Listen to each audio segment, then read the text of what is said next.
Welcome to the CBC. Hi, y'all. Yes, we are definitely back, but we are still in pandemic times. Yeah, so we are. Not that it's supposed to be a downer there, but we might see a glimmer at the end of the tunnel.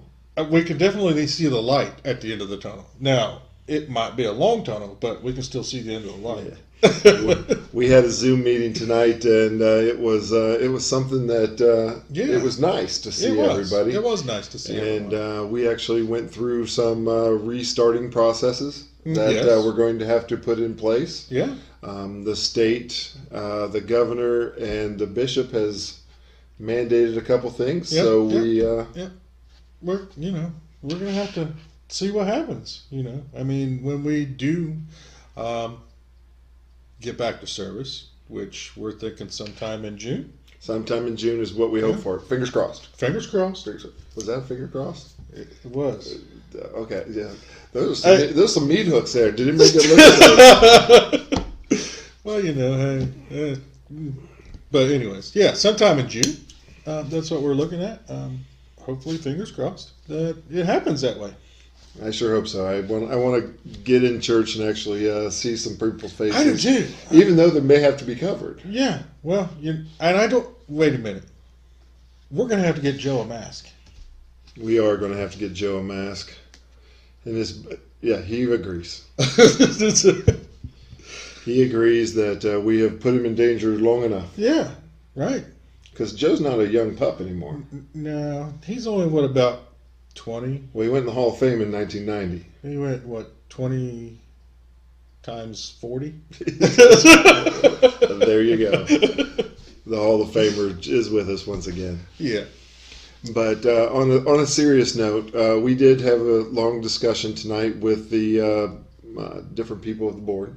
Yes. Of both churches. And we talked about the wearing of masks and possibly getting back together in church as soon as we possibly can. We're hoping for June. Yeah. We're going to wait and see what the governor has to say and the bishop and go from there. We'll go from there.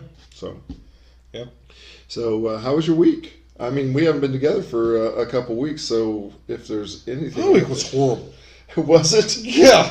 I found out it was going to cost me a lot of money to fix my car. Oh, my gosh. It was horrible. So, they actually said there's going to cost you a lot of money to fix your Expedition, right? No, Escalade. Escalade. Yeah. I'm a Cadillac guy, sorry. Gotcha. But, yeah, I took it over because we were driving home from church when we were at Gainesburg, and it just quit running. Started back up, and then it quit running, within 30 seconds. So I had it towed home, and then we had it towed to a garage, and they did everything they could possibly imagine of doing, trying to figure out what was wrong with the car, and they ran to the end of the rope. They hit a brick wall. Couldn't figure out what it was, so took it to a reputable dealer that we both agreed on that should be able to figure it out, and they gave me a $2,000 bill and said this is what it was going to cost me before they can even diagnose what was wrong with the car. Ouch. Yeah, so that's how my weeks went. Dang. Well, mine was a little bit better than that. Right. I was able to go fishing and did very well. Yeah.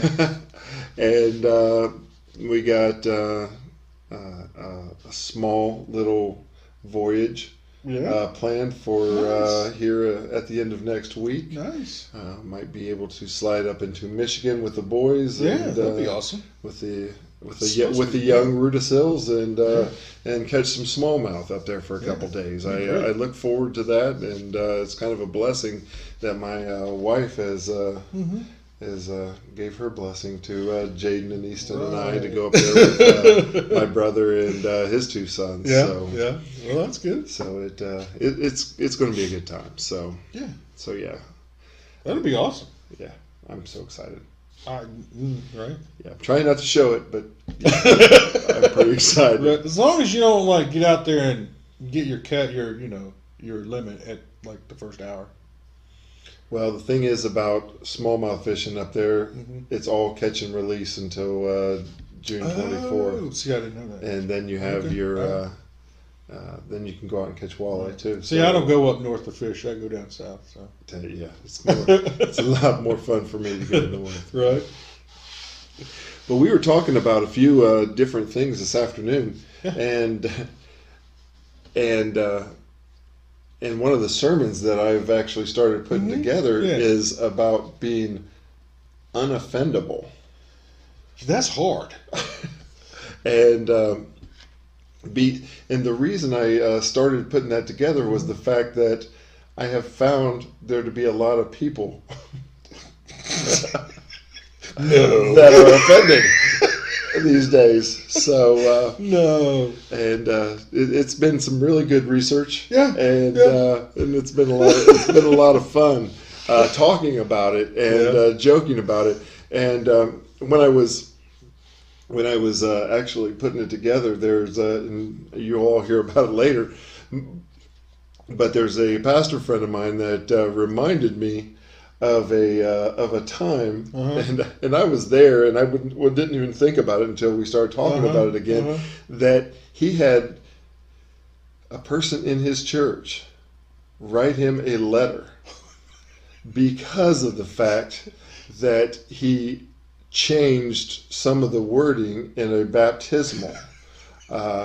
He was doing a baptism on a girl, and he said he or she instead of just he. Right. And he called him a female, a sexist female. Right. Feminist or whatever. Yeah, feminist, whatever I was telling you about. Yeah. But, and he was completely offended by that. But he did not put his name on it. Right, you're right. And let's just say, CBC, that if you write Jason and I a letter and you don't put your name on it, file 13. There's a pretty good chance it's not going to get read too much. It's not, or put at least not a whole lot of thought into it. It's not going to be a whole lot. Please feel free, if you're offended, to come to us and talk to us personally. Absolutely, because we don't want you to feel offended at anything we do, and if we do something that does. You said do. I did, didn't I? Yes. That's okay. Yeah. We want to be able to correct it and maybe discuss why we did it that way or Absolutely. What happened, I guess, Yeah, I do think that's right. But as I was going through this, Jason brought up he actually was helping me out, and we came across this proverb. It's Proverbs 16, 2, and it states, "You may believe you are doing right, but the Lord will judge your reasons." Right. And what that was, I believe, is talking about is people thinking that they can get angry. Oh, yeah. Or righteously angry. Oh, yeah. Because they said that they're offended for a good reason. Right. And what we're going to find is that I believe, even though that I have been offended. No. Once. Twice. I think I've been offended more than once. But regardless, and we all do, especially in these days around here. But I believe as a Christian, we think that we have the right to be offended. But in the long run, I believe that actually turning away from anger is what God asks us to do. Oh, He does. And being offended is mostly brought forth by anger. It is. And there's no other thing to call it. So, no, there's not. So as you go forward, consider the reasons. And that proverb, I'm going to read it to you again. It just it hit both of us pretty heavy. Yeah. You may believe you are doing right, but the Lord will judge your reasons. Yep. He's going to judge everybody. So where does this anger stem from? Where does it stem from? Right. Well, there's only one place. Why are you offended? Why does what somebody else has done cause harm in your life? I think you have to, you have to find out what is important to you and what's important to God. to be able to truly answer that question. Yeah, and I think the answer will be completely different from you. Oh yeah, and it will be. It'll be a personal discussion that you need to have with the Lord each and every time that you find yourself in a precarious situation. So that's shoot. Wow, that kind of leads into what I'm going to talk about Sunday. So what are you talking about Sunday? That you're the hands of your purpose, being the hands of your purpose. See, you're talking about not being offended and all that good stuff, and Jesus says to love everyone. Ooh, love everyone always. Everyone. I think I've preached not just this person and not just that person. Everyone. And we're going to talk about it, and we're going to dig into it, and how that, and what we're supposed to do as the church, and what we're supposed to do as Christians, and what we are to do with what God says for us to do. Jesus washed the feet of the disciples just to prove a point, just to show that he loved more than anything. He loved you, he loved me, and he loved you more than anything. He gave his own life for us. He loved us when we were unlovable. Absolutely.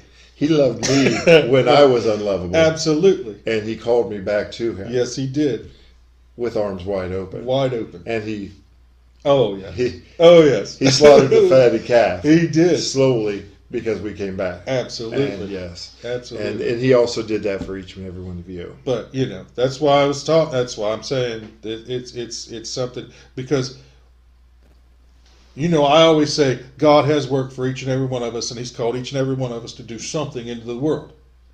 Well, this is how we do that and why we do that. And it's not for self-centeredness or love. Loathing, love, all the above. All of the above. So, can you do that as you're offended? No, that's what I mean. You can't. See how it all fits together? It all fits together. You can't. So. Our lives are intertwined forever. Yes. But we have 3 more weeks before June. We're looking forward to possibly getting back together in June, but we are going to continue doing the CBC. Oh, the CBC will always be here, yes. And I tell you what, we have to give a shout out again to Revive in Sydney for allowing us to have this wonderful table and these chairs, because they allowed us to utilize these chairs and this wonderful table as we do the CBC and as we do our sermons and everything else. Rex and Deanna, thank you. Steinecker, thank you so much for helping us out. You guys are servants of the Lord. You're awesome. So, no doubt. But going forward now, we are looking into the future. Out at Bethel, we are installing new televisions. Yeah, we are. For our services. We have the screen here, the screen and the projector here at Casstown. And working. Moving into this pandemic time, we were ready to roll. Right. And the thing is we're excited to what we're going to have once we get back. Yeah. And we're still going to live stream our services, and we're still going to do the CBC live. And once we get back to it, and we get back to having service, and we get back to where people can come together, we're going to start calling folks and inviting you to be on the CBC, and we're going to start having a little question and answer kind of thing, and just have other folks on here besides just us. I think a guest would be wonderful in the CBC. Yeah. So, I mean, other than Joe, and he's not really a guest. He's like Joe is the man. Yeah. Yes. Yeah. He doesn't say much. He doesn't.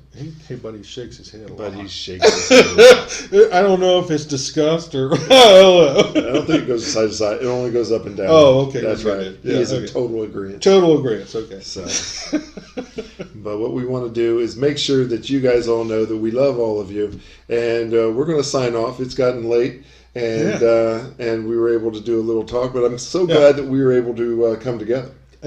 I always enjoy it. Yeah, it's a time that we need to have somebody bringing us coffee. We need to have coffee and donuts. Yeah, not just cappuccino behind us. Right. Because as you we are in a coffee shop, Yes, but for some reason, no coffee ever comes. Never. I don't know what the heck's going on here. Yeah. This is horrible service. Horrible. No tip for you. Wait a minute. At our churches, there's never horrible services. Okay, you got me there. Okay. All right, let's go ahead and pray. And you guys, Heavenly Father, thank you so much for bringing this all together and allowing the CBC Cafe to come about, allowing us to cut up a little bit and laugh and pass on information to the world as we enjoy ourselves, and as my wife goes ahead and continues to text me during my prayer. We love her, and we also love all of you. Please continue to put a hedge of protection around all of us and allow us to stay safe until we're able to come back together. In your heavenly name, Lord. Amen. Amen. Thank you. You guys take care. See y'all. And we look forward to seeing you later. Bye-bye.